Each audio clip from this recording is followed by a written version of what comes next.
चालबाज बहू। लुधियाना की रीटा की जिंदगी बड़े ही मजे से गुजर रही थी। आस पड़ोस से लेकर नाती रिश्तेदार सभी रीटा को बड़ा मानते थे। वो सबकी पसंद नापसंद का ख्याल रखती। अरे बहन, ये लो कढ़ी बनाई थी मैंने, सोचा तुम बीमार हो तो तुम्हारे घर के लिए भी बना दी, खा लेना। सभी रीटा की तारीफ करते हैं। रीटा की ममेरी बहन कहती है, रीटा, तुम्हारा लड़का तो बहुत बड़ा हो गया है, उसकी शादी तो नहीं की? सोच तो रही हूँ, लेकिन ऐसे लड़के से कौन शादी करेगा जो कमाता थमाता ही नहीं है। ये तो है। तू उसे समझाकर किसी काम पर क्यों नहीं लगाती? अरे क्या करूं बहन, समझाती तो बहुत हूं लेकिन समझता ही नहीं। किसी तरह कहीं काम पर लगा भी दो तो 2-4 दिनों में ही काम छोड़कर वापस आ जाता है। कहता है खुद का काम करना है। अगले दिन रीटा का बेटा मयंक कहता है, माँ, ये नेहा है, मैं इससे प्यार करता हूं और इसी से शादी करूंगा। अब लेकिन नेहा बेटा, ये तो काम नहीं करता, तुम खाओगी क्या? माँ जी, आप जो खाएंगी वही मैं भी खा लूंगी, लेकिन शादी तो मयंक से ही करूंगी। रीटा नेहा और मयंक की शादी करवा देती है। हे जी, देखिए तो, ये हमारा भाग्य है कि शहर की इतनी प्यारी पढ़ी लिखी लड़की हमारी बहू बनी। हाँ रीटा, सही बोल रही हो, वरना कौन बिना काम धाम के लड़के से शादी करता है।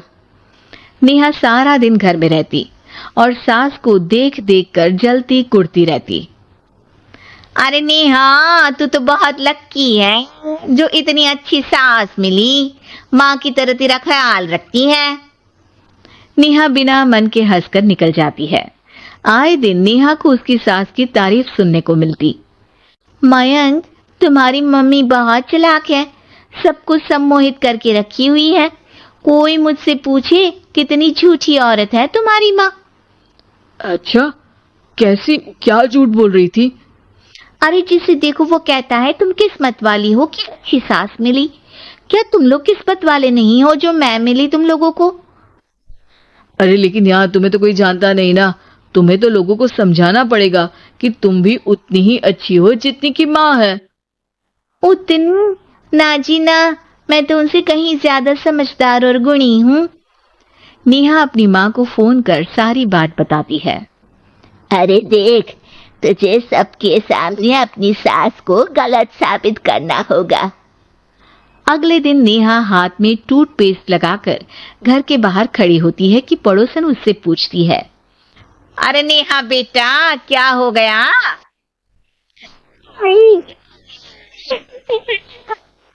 क्या बोलूं मैं, सास से मत कहना बता दिया। मैं नहीं मानती, रीटा तो बड़ी ही भली औरत है। कोई काम रहती है, खाना कभी का सारा काम करेगी। पड़ोसन को नेहा पर तरस आ जाता है। वो सब जगह नेहा की कही बात फैला देती है। एक पड़ोसन दूसरी से कहती है, रीटा तो बड़ी ही खराब औरत निकली। हाँ हाँ, देखो तो कैसे बहू पर जुल्म करती है। नेहा के घर रीटा की भाभी आती है। अरे मामी जी नमस्ते, कैसी हैं आप? मैं तो ठीक हूँ रीटा। कहाँ है रीटा, घर में नहीं है क्या? उसे कहा कि मैं आ रही हूँ। क्या बताऊं मामी जी, मुझे तो डॉक्टर के पास जाना था, लेकिन फिर भी मैं रुकी कि आपको घर आना है। मम्मी जी को तो कोई फिक्र ही नहीं है। तभी तो देखिए ना कि पता था आप आने वाली है, फिर भी चली गई घूमने। अरे ये तो बुरी बात है। अच्छा नेहा, मैं जा रही हूँ, रीटा आए तो बोल देना कि भाभी नाराज होकर चली गई हैं। रीटा वापस आती है तो उसे भाभी नहीं मिलती। अरे नेहा, तूने रोका नहीं मामी को, बोला नहीं कि मंदिर गई हूं मैं? अरे मम्मी जी, मैंने तो उन्हें बोला कि आप बस आ ही रही हैं, लेकिन वो नहीं मानी और चली गई। मामी भी सभी रिश्तेदारों में रीटा की बुराई फैला देती है। अब जो रीटा सबकी लाडली हुआ करती थी, वो सबकी आंख में खटकने लगी। रीटा को समझ नहीं आता था कि जो पड़ोसी उसे हमेशा प्यार से बुलाते थे, वो उसके सामने आते ही दरवाजा क्यों बंद कर देते हैं। जो रिश्तेदार उसे इतना प्यार करते थे, वो उसे अब फोन नहीं करते। एक दिन रीटा के पास उसकी भाभी का फोन आता है। तू तो बड़ी हो गई रीटा। अरे ना भाभी ना, तुम तो माँ जैसी हो मेरे लिए, मायका तुमसे ही तो है। लेकिन तुम भी पता नहीं क्यों नाराज हो मुझसे। रीटा को उसकी भाभी सारी बात बताती है। रीटा उसे समझाती है कि कैसे वो नेहा बहू को बताकर वहां से गई थी। दोनों के बीच गिला शिकवा खत्म हो जाता है। रीटा समझ जाती है कि नेहा ने ही उसकी बुराई पड़ोसियों से भी की होगी। रीटा सबके घर जाकर बात करती है, जहां उसे पता चलता है कि नेहा ने ढेर सारी झूठी बातें कर रखी है। रीटा सोच लेती है कि वो नेहा को सबक सिखाकर ही रहेगी। नेहा, तेरे ससुर जी रिटायर हो रहे हैं, तो अब तू और मयंक कहीं और घर देख लो। अरे कैसी बातें कर रही हैं सासू माँ, ये तो कोई काम नहीं करते, हम कहाँ जाएंगे।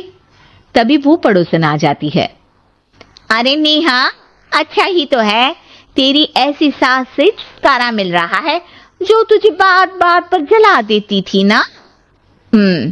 घर जरा जल्दी खाली कर देना नेहा, मयंक से भी बोल देना। नेहा को समझ आ जाता है कि सास को सब पता चल गया है। वो उसकी पैर पकड़ लेती है। माँ मुझे माफ कर दीजिए, मैं आगे से ऐसा कभी नहीं करूंगी।